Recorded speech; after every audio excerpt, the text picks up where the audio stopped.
Kicking off the list at number 10. Juggernaut. Cain Marko made his first comic book appearance in X-Men issue 12, when Cain and Charles Xavier were serving together in the same unit, but when Cain was under fire, he ran off to take cover in a nearby cave. The cave was actually home to the lost temple of Cyttorak. So Cain grabbed this glowing ruby from the lap of an idol. Apparently he's never seen an Indiana Jones movie. He read the inscription. Apparently he's never seen a horror movie. And he possessed the power of the Crimson Bands of Cyttorak, becoming a human Juggernaut. Then an explosion went off, and then Cain the Juggernaut was now trapped under the rubble, and Xavier just took off. So after Cain dug himself out, he destroyed an entire village, with the previous man who had held the Juggernaut mantle, Jin Taiko, being destroyed as well. Now at one point he joined the X-Men and accepted Xavier's offer to live at the Xavier's school. After a young boy he befriended named Sammy meets his fate, Cain embraces the Cyttorak energies once again and went back to his villain ways. And before we go on to number 9, if you guys could go ahead and give this video a thumbs up, that would be great. It helps the studio out quite a bit. You guys are awesome. Thank you so much for watching. Now back to this X-Men list. Number 9, Mystique. Raven Darkholme made her first comic book debut in Miss Marvel issue 16 back in 1978. So she's been around for quite a while, although most of her history is quite secretive. Her powers are quite interesting and first came to be when she was around 12 years old. Now one of those powers being of course that she can metamorph. So she can shapeshift into literally anybody, doesn't matter what size, age, gender, whatever the case. She's so good at shapeshifting and becoming somebody else that she can even copy your retina patterns and of course your fingerprints. So she can definitely get into your phone in numerous ways. She constantly betrays the X-Men. She's so flippy floppy.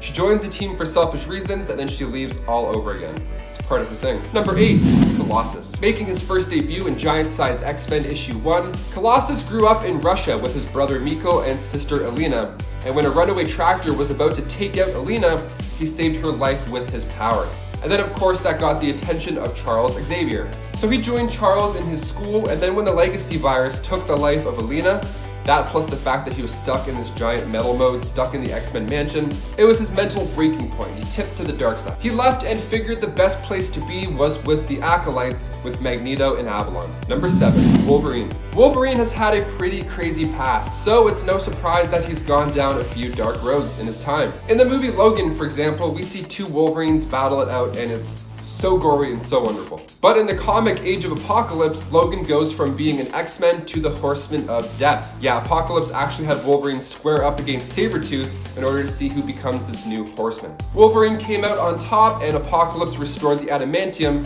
to his skeleton. Upgrade time, let's do it. And to make matters worse, Apocalypse replaced Wolverine with a scroll so the X-Men wouldn't notice. Now of course there's many more X-Men who have become Horsemen of the Apocalypse, such as number 6, Gambit. Making his first appearance in Uncanny X-Men 266, Remy LeBeau was a mutant child who was kidnapped from the hospital by members of the New Orleans Thieves Guild. So off the bat, not a happy start to his life. They referred to him as the White Devil. So before he joined the X-Men, he had a pretty shady past, and after he had become a member, it was revealed that before he had worked for Mr. Sinister, and Gambit was actually the one who was responsible for putting the Marauders into the New York sewers where the Mutant Massacre happened. So, okay.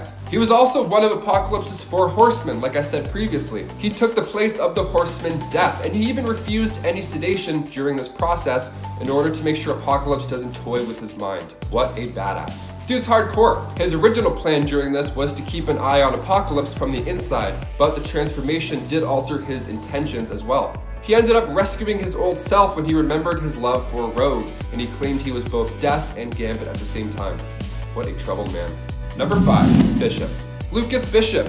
He is a time traveler from a dystopian future, and his goal was to travel back in time to the past in order to stop an unknown traitor amongst the X-Men. Interesting, very interesting. So he's come from that dark future to change it. Sounds like a good way to mix things up, that's for sure. Now this was when most of the mutant population is depowered by the Scarlet Witch. Then the child Hope was born, the first mutant born since. Well, it turns out that this kid is the reason Bishop is going back. See, that kid would end up taking millions of lives in the 6-Second War. So Bishop tries to take out the child, which makes him the traitor all along. Time travel hurts my head, oh my god. So Cable, another time traveler from a different future, protects Hope. Bishop fails at taking out Hope, but he does take down Cable, creating a new future where Cable is remembered as a hero for protecting the child and Bishop was remembered as the villain. That's tragic and also very confusing. Number 4, Archangel. Warren Worthington III. He started out as the accustomed hero known as the Avenging Angel. And then once Xavier got his attention, he recruited him as the third of the 5 founding members of the X-Men, alongside Cyclops, Iceman, Beast, and Marvel Girl. He developed a pair of feathered wings that grew out of his back, giving him the ability, of course, to fly. He became a member of X-Factor alongside other X-Men, but he lost his wings thanks to Cameron Hodge. See, Apocalypse saw this and he took advantage of the hero. He brainwashed him and turned him into Archangel, the first horseman of death in the comics. He eventually broke free of Apocalypse's control, but over the years he would flip-flop back and forth into the evil hands of Apocalypse. He at one point actually had almost replaced Apocalypse after his death. Yeah, he's a force you do not want to mess with. Number 3, Cyclops. Scott Summers has been a leader of the X-Men since the beginning. He carries the knowledge that Xavier gifted him when he was a teenager. He was always struggling to control his powers growing up, and his history is pretty tragic. So when Scott and Emma became the new co-headmasters of the school, Cyclops led the X-Men, and he was doing a pretty good job. He was working to destroy this negative image that the public gave the X-Men. And as time went on, the X-Men name was being tarnished, so he thought it was best to separate mutants from humanity. Yeah, he thought he'd separate them and then rule the mutants on an island nation known as Utopia. Magneto even gives him props for uniting all the mutants. I mean, this is a big deal for him. This starts going south in the Schism storyline, where Cyclops sends out child soldiers on these assassination missions. He has the mindset that mutants need to train to be soldiers rather than students, but they're like 12 years old, so it's like, okay. Eventually the team gets divided and Scott ends up taking on the powers of the Phoenix Force, fighting the Avengers and taking out Xavier, resulting in him being imprisoned. Number 2, Magneto. Making his first appearance in X-Men 1 back in 1963, Magneto is a mutant with the ability to generate and control magnetic fields. He's a master of magnetism. He was a close friend with Professor X, but of course they came to a disagreement over the idea that humans and mutants could coexist peacefully. Like I just mentioned, he was a fan of when they got divided. He gave Scott Summers props for doing this, so he's clearly on board with this idea.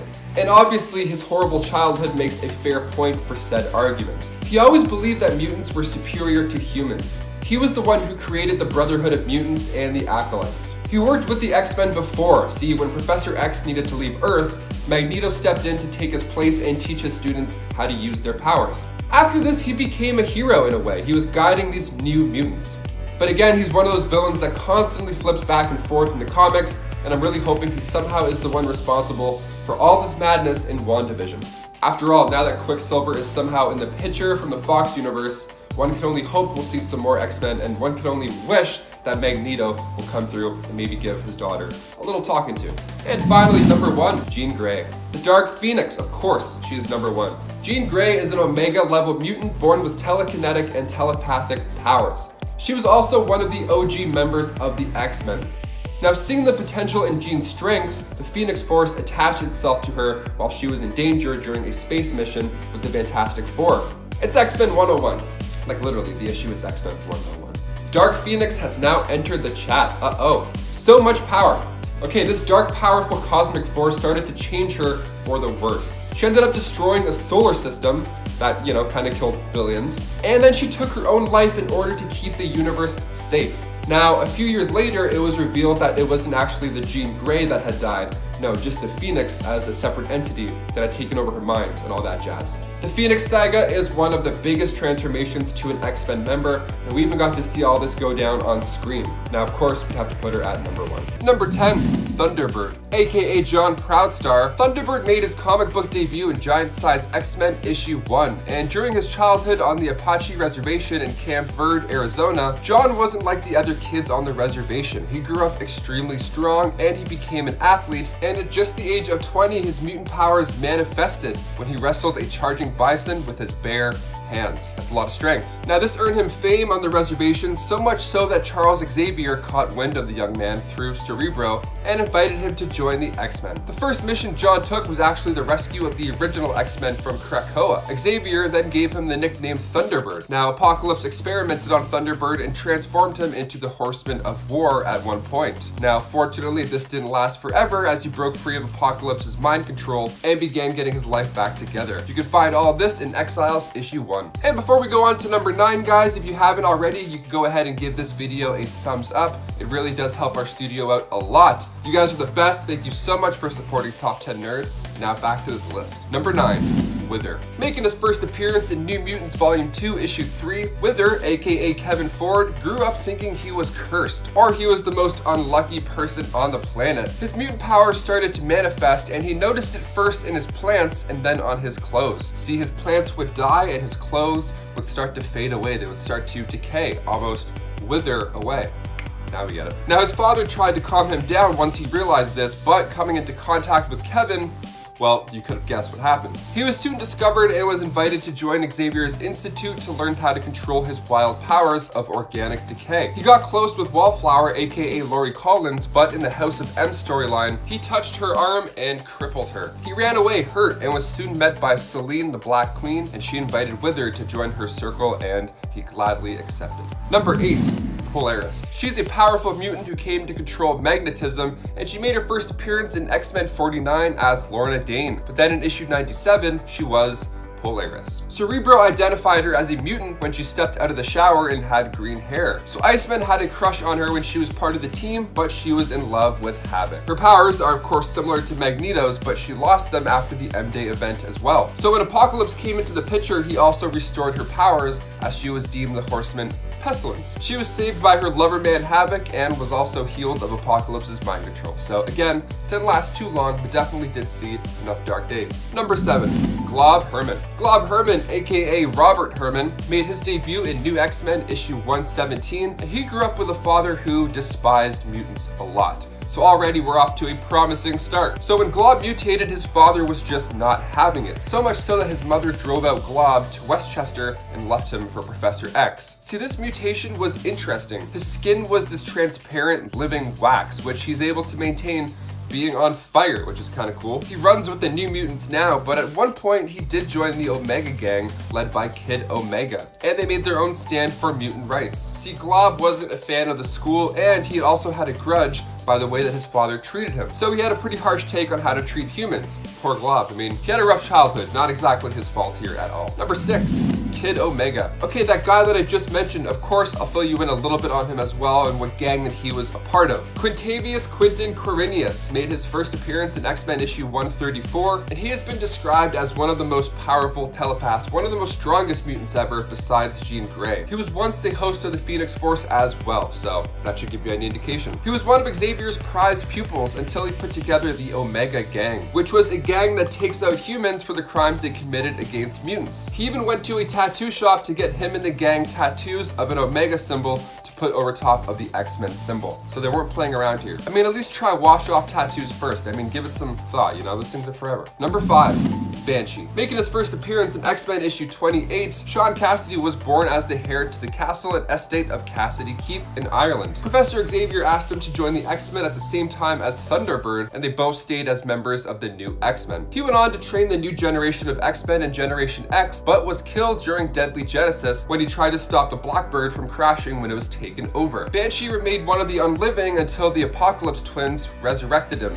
using the Death Seed, thus becoming the Horseman of Death himself. Later on, he ended up in the custody of the X-Men when Beast thought it was best to put him in a coma until the healing of Death Seed energy is complete. Number 4, Jubilee. Making her first appearance in Uncanny X-Men issue 244, Jubilee, aka Jubilation Lee, first discovered her mutant powers of generating this blinding and explosive blast from her hands. She was discovered by Dazzler, Cyclops, Rogue, and Storm during a rescue at the mall. And when she followed the women through the portal, she ended up at the X-Men's temporary base in the Australian outback. So she stayed there hiding, and then when the Reavers captured Wolverine and took over their base, she borrowed the X-Men's clothes and made a suit for herself. So she went and rescued Wolverine and aided him back to health. She's already an X-Men, look at that, just like that. So Jubilee and Wolverine ended up becoming a good pair, working missions together, and then a vampire ended up infecting the area of Union Square and Curse of the Mutants, and Jubilee, being caught in the path of this infection, ended up becoming a vampire herself. And in perfect harmony, she in the story ends up infecting Wolverine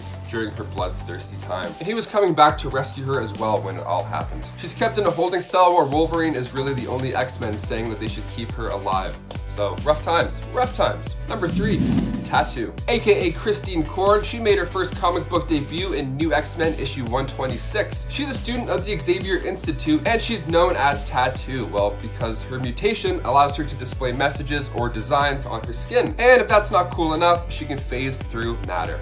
So, coolest mutant ever, okay? She is also one of the Omega Gang members, and one time, her and the other members, led by Quentin Quire, started a riot at Xavier Institute during opening day celebrations. So Tattoo actually phased her hand into Cyclops' head, and then told him that if she became solid, he wouldn't survive to see the end of it. But then, Emma Frost reverted the trick by turning into Diamond, and then putting her hand into Tattoo's head to prevent her from taking out Cyclops. What a confusing sight to see. Superheroes are so cool. And at one point, she also attacked Beast and Wolverine, but she was being controlled by Cassandra Nova. So, number 2, Rachel Summers. She's the daughter of Scott Summers and Jean Grey in an alternate universe on Earth 811, and she makes her first appearance in X-Men 141, the Days of Future Past story. So she was born from the Phoenix Force merging with Jean, so she got the abilities of a telepath and of a telekinetic. She was raised at Xavier's School for Gifted Youngsters when she met Franklin Richards and became really close. Now one day the school was attacked by federal troops and she was one of the only survivors. She was taken in by the crazy Ahab, where she was brainwashed and became the mutant Hound, where she used her psionic powers to hunt down other mutants. Her time as this horrible mutant hunter weighed heavy on her conscience afterwards. I mean, she even got her face marked up by these guys. It was just an all bad situation. And finally, number 1, PYRO. PYRO was once a student at the Xavier School for Gifted Youngsters, and in X2 we see him hanging out with Iceman and Rogue, but by the end of the movie he switches over to Magneto's side, facing off against Bobby. And in the comics, Simon Lasker makes his first appearance as PYRO in X-Men Gold Volume 2 Issue 1, when Mesmero tricks him into believing he's Charles Xavier and he joins the Brotherhood of Evil Mutants. So not good on screen, not good in the comic books. Still a cool character, just likes to dip into the dark side. And at number 10, Holocaust. I mean, his name enough should have you wary. Holocaust first appeared in 1995's X-Men Alpha and is one of the Horsemen of Apocalypse. Holocaust was initially from the Age of Apocalypse timeline, where he was known as Nemesis, where he was said to be one of Apocalypse's children. Magneto would strip Nemesis of his flesh in a battle, enraged for the deaths that Nemesis had caused. His body was then retrieved by Apocalypse, who gave him to Dark Beast, who managed to capture his spiritual essence and put it inside a near indestructible crystalline exo-armor, a procedure in which Nemesis became Holocaust, or rather, Holocaust was born. This character is particularly terrifying for one specific reason: his abilities. He initially possessed the power to generate highly destructive bionuclear microwave energy blasts, which can be super destructive. And later on, when he became an energy being, he gained the ability to drain the life force from other beings in order to charge his own exoskeleton that acted as a suit of armor for him. He's pretty much physically invulnerable, or at least he was. The character was killed by Hyperion, who cracked open Holocaust's exoskeleton and then absorbed all of his bioenergy into himself by literally inhaling him. So that's a fun way to go. And at number 9, Krakoa. Krakoa is one of the X-Men's earliest villains, having appeared in Giant Size X-Men issue 1 in 1975. There's been 2 versions of Krakoa over the years, with the first being the villainous one. It appeared initially as a small island in the Pacific Ocean that was located near a nuclear bombing test site. The radiation from that test site mutated the island's ecosystem, which altered the island into a hive mind entity in 1945, something that Nick Fury and his Howling Commandos witnessed. They encountered much of the island's intelligence and established a peaceful treaty in exchange for keeping the island's existence a complete secret. Now flash forward to 1975. Krakoa decides it's hungry and it wants to feed on the life force of mutants, because I guess mutants are tastier than humans. It kills a young mutant team and later captures the original iteration of X-Men. This is what causes Professor Xavier to create the second wave of X-Men, the team that consists of Wolverine, Storm, Colossus, Nightcrawler, Thunderbird, Sunfire, and Banshee, all to save the first iteration. Polaris eventually launches Krakoa into outer space, and later it becomes captured by the Stranger. Now this Krakoa is perhaps one of the most physically intimidating entities that the mutant team has ever fought. It is a literal monstrous island. The second version of it though, in case you're wondering, is much more benevolent, having been grown by a member of the Hellfire Club but wanting to redeem itself with the X-Men and become one of them. It ends up becoming a part of the school and even helps the X-Men financially by growing diamonds on a tree that it produces. Man,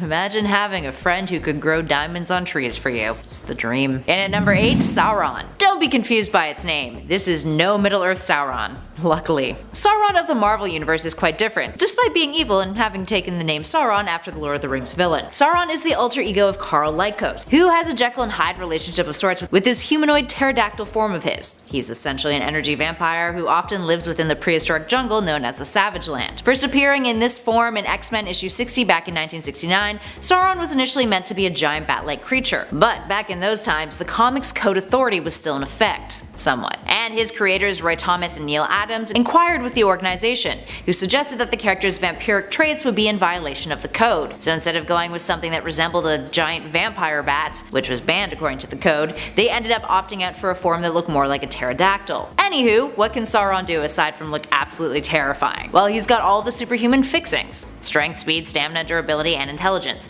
He flies, duh, has hypnotic eyes, fire breath, razor-sharp claws, and most importantly, he can absorb life forces and mutant powers, and can sense mutants too. In addition to this, he can gain the powers of other mutants. Once, while battling against the Avengers and the X-Men, he was shot in the head by the second Black Widow, but survived thanks to having absorbed Wolverine's healing factor. And at 7, the Wendigo. The Wendigo is most well known in Marvel Comics for being the first foe of Wolverine's, the enemy in which Wolverine and the Hulk take on together. Based on the Wendigo legend of the Algonquin people, it's a large, beastly creature with superhuman strength, stamina, durability, and agility. It has enhanced speed, hardened and sharp talons, and a regenerative healing factor. It's found in the woods of northern Canada and is the result of a curse that takes place under very specific conditions, primarily when a human in the forests feed on human flesh. Any of you familiar with the recent video game title Until Dawn may be familiar with the legends, although the Wendigo of Marvel Comics looks quite different than the video game's representation. Now, over the years, the Wendigo has taken on its fair share of mutants, including Wolverine, Nightcrawler, and the members of Alpha Flight. And the Wendigo isn't just one character either. Various different Wendigo have appeared over the years, all formerly humans who partook in cannibalism and have become these wretched creatures. And at 6, Predator X. Predator X first hit the panels of Marvel Comics back in 2007 in New X-Men issue 34. It is a grotesque beast, reptile-like, with superhuman strength and speed, sharp claws and teeth, toxic saliva, accelerated hearing, and its body is covered in non-toxic inorganic mercury. That latter bit means it is highly resistant to physical damage and can draw materials in the environment surrounding it to help reform itself. So why is it scary? If you aren't already kind of freaked out by it? Well, it can track mutants on their genetic signature and is pretty much tireless, meaning it can track its prey relentlessly until it succeeds, wearing down its target for as long as necessary. It can run at speeds of 199 kilometers an hour for a total of 19 hours straight before having to slow down. Luckily, its insides are not as durable as its outsides. Wolverine managed to kill it by tearing it apart from the inside out with his claws. But fun fact, it killed one of the villains that we mentioned on our part 1 list, Peeper, who it devoured on the side of a road. It's vicious to say the least. Predator X was created thanks to Stryker, who, prior to dying, requested that a living weapon be made in order to combat the coming of a mutant Antichrist, aka Hope Summers. Moving on to number 5, Sugar Man. Sugar Man is by no means a good X-Men villain, but he is definitely a terrifying one to take in. First debuting in the Age of Apocalypse timeline, Earth 295, in Generation Next issue 2 in 1995, Sugar Man would manage to sneak his way out of that reality and onto Earth 616, when bombs are blowing the crap out of 295 as a last resort means to be rid of Apocalypse. Sugar Man, aside from being hideous and offensive to the eyes, is an expert biologist and geneticist. He has 4 arms, superhuman strength, razor-sharp teeth and claws, an indefinitely long bioelectric tongue, ew, an enhanced sense of smell, and has the ability to alter his body mass and size, which is actually how he sneaked his way over to 616, by hiding in Colossus's boot of all places. He's responsible for a handful of deaths on Earth 295, and when he arrives on 616, he ends up forcibly enslaving hundreds of mutants for the magistrates. Not the reason why he really ends up on this list. Just look at him. From scary looks to scary intentions, moving on to number 4, we have the Reavers. The Reavers are a team of criminal cyborgs who first debuted in Uncanny X-Men issue 229 back in May of 1988, created by Chris Claremont and Mark Silvestri. The Reavers, led by a man named Donald Pierce, are dedicated to the destruction of mutants, and specifically the destruction of Wolverine. Initially, they were a gang of looters who operated in Australia, but began to branch out when they used the mutant gateway to teleport across the globe in order to pull off more sophisticated robberies. The X-Men stopped them, with only a handful of the Reavers escaping that first encounter, later reassembling under Pierce, who takes the team into a more militarized direction, using them as an assassination squadron of sorts bent on taking vengeance on the X-Men. They've done some pretty messed up stuff over the years, including capturing Wolverine, torturing him, and crucifying him. They're an extremist team bent on eliminating mutant kind, humans who have become cyborgs as part of the cause, and they've even stirred up trouble in alternate timelines too. In Age of Apocalypse, they were a band of human traitors who served the titular villain, and in the Ultimate Marvel Universe, they are human gladiators who have undergone surgery to become cyborgs, all for the purpose of hunting down mutants on live television. That's messed up. I mean, imagine running into a team of extremists like that who embrace technology in order to wipe out a race. Yeah, they're scary because they're a foe of the X-Men who are a little bit more realistic antagonists compared to some of their other enemies. We also got to see the Reavers make a cinematic debut in Logan, and needless to say they're pretty darn scary in their live action adaptation as well. And at 3, the Purifiers. The Purifiers are one step up from the Reavers, and are unsettling for very similar reasons. They're a paramilitary and terrorist organization, also created by Chris Claremont, that debuted in Marvel graphic novel issue 5, X-Men God Loves, Man Kills. And they are led by none other than Reverend William Stryker, who is their founder. So their whole shtick is that they're Christian fundamentalists who believe that they are fighting a holy war against mutants. They see mutants as the children of the devil and therefore need to be exterminated. In their first appearance, they abducted Charles Xavier and several members of the X-Men team, killed mutant children, fought against Magneto, and almost executed Kitty Pryde. Luckily for her, one of Stryker's guards grew horrified with his actions and shot Stryker, resulting in Kitty getting away and Stryker being sent to prison. That wasn't the last of them though. Even after Stryker no longer led the group, other successors took over the leadership mantle, including his own son Jason Stryker. Later on, the Purifiers got their hands on Warren Worthington III's wings and used blood from them, extracted Apocalypse's techno-organic strain inside of them in order to graft it and then give to the Purifiers, giving them their own wings, a specific subgroup that would be called the Choir, whose whole MO was to, I quote, strike down Satan's spawn with God's own might. Archangel would later massacre all of the Choir minus 3 members. And at number 2, Mr. Sinister. Mr. Sinister is one of the most notorious X-Men villains. Sinister, aka Nathaniel Essex, first debuted as the employer of the assassin group the Marauders, mentioned in the Uncanny X-Men issue 212 in 1986, but first seen in the Uncanny X-Men issue 221, almost a whole year later. Not only is his aesthetic unsettling, but he's also capable of some really terrifying stuff. He's telepathic, telekinetic, has superhuman strength, durability, and longevity, can create concussive energy projections, and, potentially scariest of all, can manipulate his body on a molecular level. Born in 1859, he was obsessed with Darwin's theories and was considered an unorthodox biologist, conducting immoral experiments that would make him an outcast amongst his peers. He even dug up his dead firstborn child to experiment on it. After awakening Apocalypse, the villain would painfully transform him into an ageless being, with Essex taking on the name Sinister, which was the last thing that his wife called him on her deathbed. It's a wee bit masochistic, isn't it? And finally, in our number 1 spot, the Phoenix Force. One of the most terrifying foes that the X-Men have ever faced off against is the Phoenix Force, an entity that is an immortal and immutable manifestation of the universal force of life and passion, born of the void between states of being, the nexus of all psionic energy which does, has, and ever will exist within the Marvel multiverse. The Phoenix Force requires a host, and it manifested within Jean Grey, who, when losing control of it, became the Dark Phoenix. Dark Phoenix has a vast amount of abilities, is able to manipulate matter, energy, and life force, and has cosmic awareness, all of which makes Jean's Dark Phoenix incredibly powerful and threatening. In many cases, in alternate realities, Jean has completely wiped out the planet or consumed the universe when not stopped by the X-Men. And while much of the Phoenix saga has been retconned along with Jean dying and coming back to life and then dying and coming back to life again, the Phoenix Force has still proven to be rather deadly regardless. Over the years in the comics, the Phoenix Force has proven capable of taking on powerful foes like the Beyonder, absorbing stars for energy that creates supernovas capable of wiping out entire planets, and even flat out wiping out all of existence in What If issue 27 volume 1. I don't know about you guys, but to me that's scary as hell.